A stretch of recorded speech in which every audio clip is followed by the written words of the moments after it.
జైనుల విద్యా విధానంకు సంబంధించి సరి అయినవి అడుగుతున్నారు. జైనుల విద్యా విధానంలో ప్రధాన లక్ష్యం త్రిపీటకాలను అనుసరించడం. త్రిపీటకాలను సాధించిన వారిని తీర్థంకరులు అంటారు. జైన విద్యా విధానం అనేకాంతవాదం, దిగంబర శ్వేతంబర సాహిత్యంలో వివరించబడుతుంది. జైనులు నిరీశ్వరవాదంను నమ్ముతారు.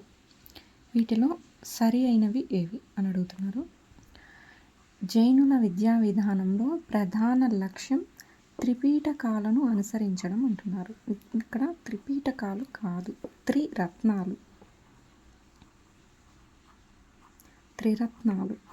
జైనులవి త్రిరత్నాలు, బౌద్ధ మతానికి సంబంధించినవి త్రిపీటకాలు.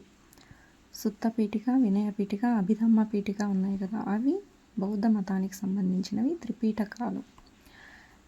త్రిరత్నాలను సాధించిన వారిని తీర్థంకరులు అంటారు. కానీ ఇక్కడ త్రిపీటకాలను సాధించిన వారిని అన్నారు. త్రిపీటకాలు ఇప్పుడు అన్నాం కదా, ఇవి బౌద్ధ మతానికి సంబంధించినవి కాబట్టి ఇది రాంగ్, ఇది కూడా రాంగ్.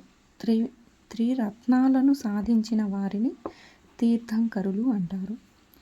జైన విద్యా విధానం ఏంటి అంటే అనేకాంతవాదం. ఇది కరెక్ట్. అనేకాంతవాదం అంటే ఒక విషయాన్ని అనేక సామర్థ్యాలు ఉంటాయి, ఆ విషయం ఒక కోణంలో కాకుండా దానికి సంబంధించిన అన్ని కోణాలలో చూడాలి, అదే అనేకాంతవాదం.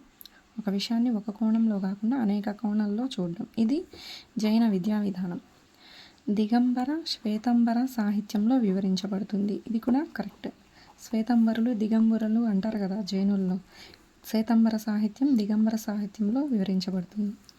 జైనులు నిరీశ్వరవాదంను నమ్ముతారు. ఇది కూడా కరెక్ట్. నిరీశ్వరవాదంను నమ్ముతారు. జైనాలు జిన్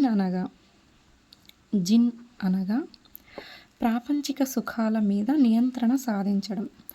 ప్రాపంచిక సుఖాల మీద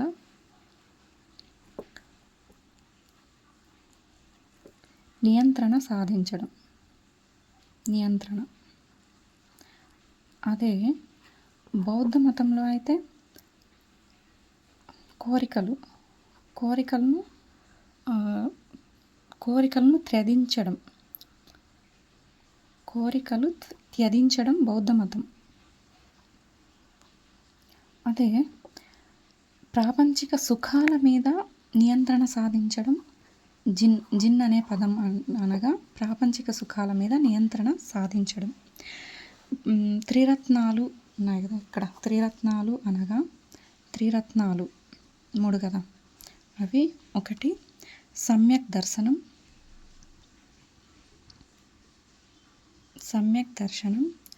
సమ్యక్ జ్ఞానం, 3 వచ్చేసి సమ్యక్ ప్రవర్తన. సమ్యక్ దర్శనం, సమ్యక్ జ్ఞానం, సమ్యక్ ప్రవర్తన. అదే బౌద్ధ మతంలో అయితే అష్టాంగ మార్గాలు ఉంటాయి. ఇందులో త్రిరత్నాలు సమ్యక్ దర్శనం, సమ్యక్ జ్ఞానం, సమ్యక్ ప్రవర్తన. జైన మతాన్ని వృద్ధిలోకి తెచ్చిన వాడు వర్ధమాన మహావీరుడు కదా, వర్ధమాన మహావీరుడు. ఇతను 23వ తీర్థంకరుడు. మొత్తం తీర్థంకరులు 24 మంది. 24లో 23వ వాడు వర్ధమాన మహావీరుడు. ఇప్పుడు మనం ఈ త్రిరత్నాలను గుర్తుపెట్టుకోవడానికి వర్ధమాన మహావీరుడిని దర్శనం చేసుకుంటే మనకు జ్ఞానం కలిగి మన ప్రవర్తనలో మార్పు వస్తుంది అని గుర్తుపెట్టుకోవచ్చు. వర్ధమాన మహావీరుని దర్శనం చేసుకుంటే జ్ఞానం కలిగి ప్రవర్తనలో మార్పు వస్తుంది. అవే బౌద్ధ మతంలో అయితే అష్టాంగ మార్గాలు ఉన్నాయి కదా, అవి 8 అష్టాంగ మార్గాలు. సమ్యక్ దృష్టి, సమ్యక్ సంకల్పం, సమ్యక్ వాక్కు, సమ్యక్ జీవనం, సమ్యక్ సాధన, సమ్యక్ సమాధి, సమ్యక్ స్మృతి అని చెప్పుకున్నాం. అలా త్రిరత్నాలు వచ్చేసి సమ్యక్ దర్శనం, సమ్యక్ జ్ఞానం, సమ్యక్ ప్రవర్తన. వర్ధమాన మహావీరుని దర్శించుకుంటే జ్ఞానం కలిగి ప్రవర్తన మారుతుంది అని గుర్తుపెట్టుకోవచ్చు. జిన్ అనగా ప్రాపంచిక సుఖాల మీద పూర్తిగా నియంత్రణ సాధించడం. త్రిరత్నాలను సాధించిన వారిని తీర్థంకరులు అంటారు. వీరి విద్యా విధానం అనేకాంతవాదం. అనేకాంతవాదం అంటే ఒక సమస్యను ఒక దృష్టిలో కాకుండా అనేక దృష్టులతో చూడడం. శ్వేతంబర దిగంబర సాహిత్యంలో వివరించబడుతుంది. ఇది క్రీస్తుపూర్వం 7వ శతాబ్దంలో జైన మతం ఆవిర్భవించింది. వర్ధమాన మహావీరుడు జైన మతాన్ని ప్రాచుర్యంలోకి తెచ్చారు. ఓకే.